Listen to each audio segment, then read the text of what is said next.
أعوذ بالله من الشيطان الرجيم بسم الله الرحمن الرحيم الحمد لله رب العالمين وصلى الله على سيدنا ومولانا أبي القاسم محمد وعلى آله الطيبين الطاهرين اللهم صل على محمد وآل محمد وعجل فرجهم. So this is a continuation, as the sister mentioned, of Ahl adh Dhikr. Ahl, as we said, means belonging and familiarity with something, and dhikr is to not be heedless, to remember. And so this line, basically what we are saying is peace be upon the people of the dhikr. Now today's analysis, I'm going to start with the analysis of Ayatollah Zia Abadi, which is a very simple and Quranic analysis. And then we're going to move on to some further points and finer points by Ayatollah Javadi. So Ayatollah Zia Abadi marhum, rahmatullah alayh, he begins by saying that dhikr, the most obvious referent of dhikr is the Holy Qur'an itself, because Allah subhanahu wa ta'ala calls it dhikr. Inna nahnu nazzalna dhikr wa inna lahu lahafidhun. 15:9. Indeed, we have sent down the reminder, and indeed we will preserve it. Then he says that once Allah subhanahu wa ta'ala sends down this dhikr, this Qur'an, then obviously this is for us, this is for our guidance, this is for our prosperity. How do we access this depth and the finer teachings of the Holy Quran? How do we understand this great book of Allah subhanahu wa ta'ala? Well, again, in another verse, which is Surah Waqi'ah, verses 77 to 79, Allah says, إِنَّهُ لَقُرْآنٌ كَرِيمٌ فِي كِتَابٍ مَكْنُونٍ لَا يَمَسُّهُ إِلَّا الْمُطَهَّرُونَ. That this is a Quran, a noble Quran, فِي كِتَابٍ مَكْنُونٍ, in a hidden book, La yamassuhu illa al-mutahharun.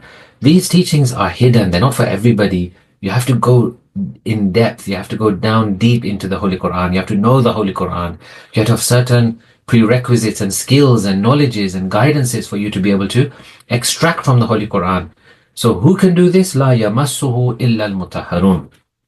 The ones who are pure, only they can access the deep aspects and the deep teachings of the Holy Quran.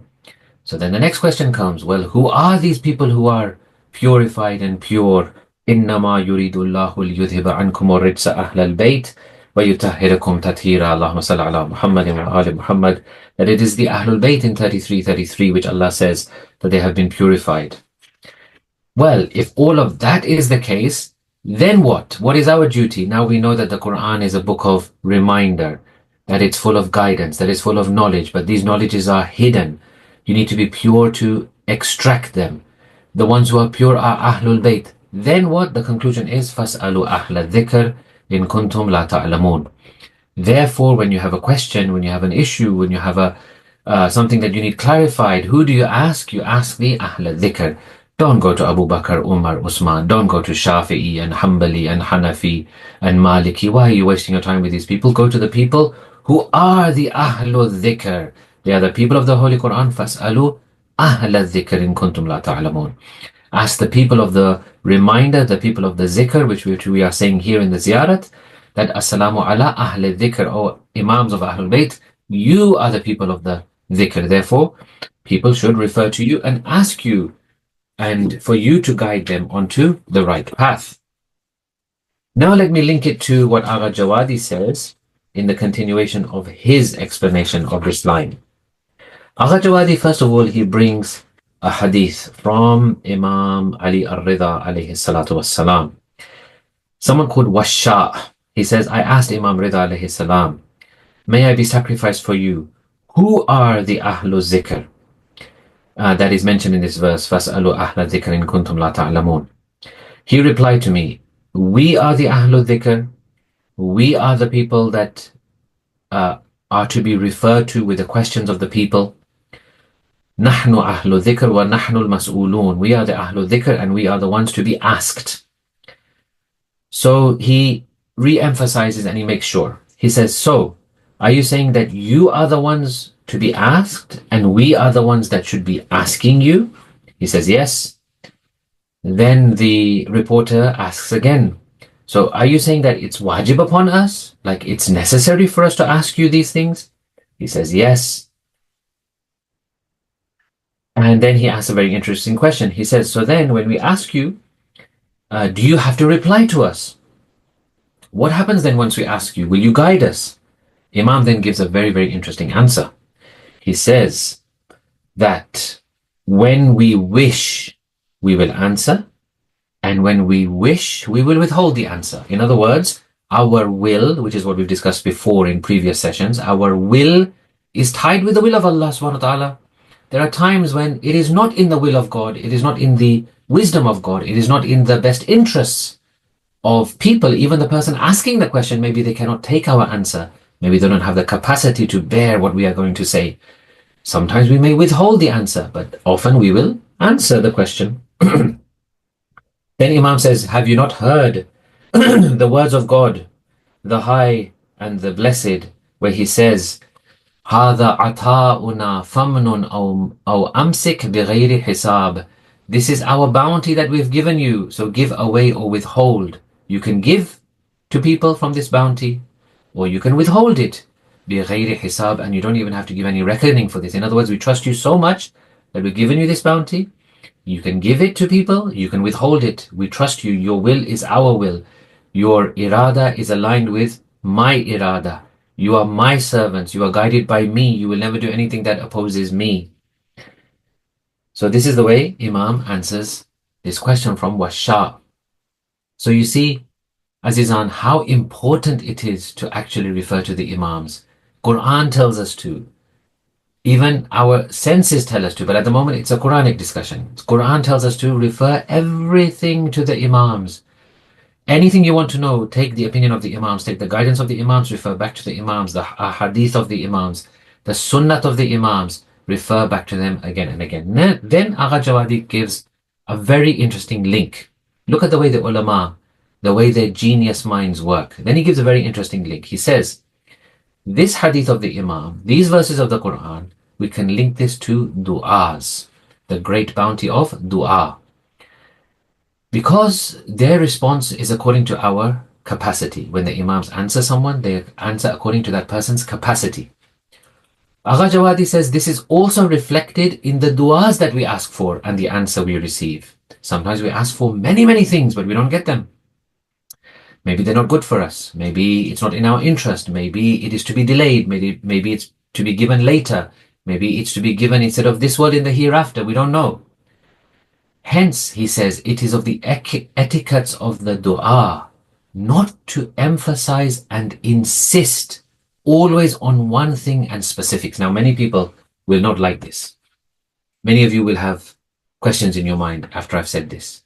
Agha Javadi says, it is not of the etiquettes of dua to emphasize and insist always on specific things. Rather, what Imams have taught us is generally we should ask for khair, the best. Oh Allah, give me the best. Oh Allah, give me what's good for me. Oh Allah, give me that thing which will help me. Oh Allah, give me that thing which will get me closer to you. Here, you're not asking for specifics. You're asking for the general concept that Allah will give you the best. The way, for example, that Nabi Musa, he escaped from Egypt, he arrived in Madian, he helped the daughters of Prophet Shu'aib. Then he went into the shade of a tree, he sat and he rested. And what did he say? فَسَقَى لَهُمَا. He watered their flock for them. ثُمَّ تَوَلَّى إِلَى الظِّلِّ. Then he withdrew towards the shade and said, فَقَالَ رَبِّ إِنِّي لِمَا أَنزَلْتَ إِلَيَّ مِنْ خَيْرٍ فَقِيرٌ. Lovely dua. My Lord, I am indeed in need of any good you may send down to me. In other words, Khudaya, I've come from a very, very tricky situation. I've come from a very traumatic place, a place where I was being hunted, I would be arrested, maybe I would even be killed. Polytheism, shirk, my people are being downtrodden, my people are being so much madhloom in that place. But what do I want from you? I want only khair. I am needy for your khair. On this verse of Nabi Musa asking for khair, Amirul Mu'mineen alayhi salam, he explains. He says that actually the thing in Nabi Musa's mind at this time was that he wanted bread. The simplest, most basic thing, he wanted bread. Why? Because throughout his journey he had been eating the plants and the grass. And you know the famous narration that in fact even His skin was starting to turn a sort of shade of green in patches and in places on his body. There was a kind of shade of green coming through because he had eaten that much plant and grass, for example. So in his mind, he wanted bread. But what he said was, لأنه كان يأكل بقلة الأرض, because he had only been eating grass and plants, for example, but he puts it in this way to keep that etiquette of the dua with Allah subhanahu wa ta'ala. That maybe even bread is not good for me. How do I know? Khudaya, you know more than me. You know what I want. You know what I need. You know what is good for me. So then he termed it as khair. Agha Jawadi says, similar to that is what we have been taught in the Holy Quran. For example, one of the most famous du'as, which we all know, رَبَّنَا آتِنَا فِي الدُّنْيَا حَسَنَةً وَفِي الْآخِرَةِ حَسَنَةً. He says, look at this dua. This dua itself is telling us, oh Allah, in this world, what do I want? I want goodness. Hasana. Just give me good. Whatever you define as goodness, whatever you think is goodness, whatever your wisdom dictates is goodness, give me that. وَفِي الْآخِرَةِ حَسَنَةً. And give me the same in the hereafter. So this shows, this dua, Rabbana Atina, shows an encouragement towards us to keep our duas general and not to ask too specifically for things. We don't know, maybe that thing is not good for us. Man should realize he is not aware of the benefits and harms, and that God is aware of all the benefits and harms. And hence he should not demand too much from Allah with specifics. Also, there's a very nice akhlaqi point here. Because when we ask for specifics, oh Allah, I want this particular car. Oh Allah, I want this particular thing. Oh Allah, I want this particular issue to be solved. When we are not specific, then we will not get disappointed when we're not given those specific things. So in my mind, I say, for example, oh Allah, I want this job. This job and no other job. I want this job only. Well, when I don't get that job, I'll become disappointed. Not understanding that it wasn't good for me to have that job. Had I just recited, oh Allah, give me what is best for me, then I would not be disappointed because I would have in my heart that my dua has been answered. He has given me the best. This job was not the best for me, therefore he didn't give it. So it also saves us from getting disappointed, feeling down, and it is also in line with the etiquette of duas. Final point and then we conclude. Question. Why then do some du'as of the imams ask for specifics? We do have some du'as which ask for specifics. For example, the du'as of Mahi Ramadan, Allahumma adkhil ala ahli al-qubur as-surur, etc., etc. These are asking for some specifics.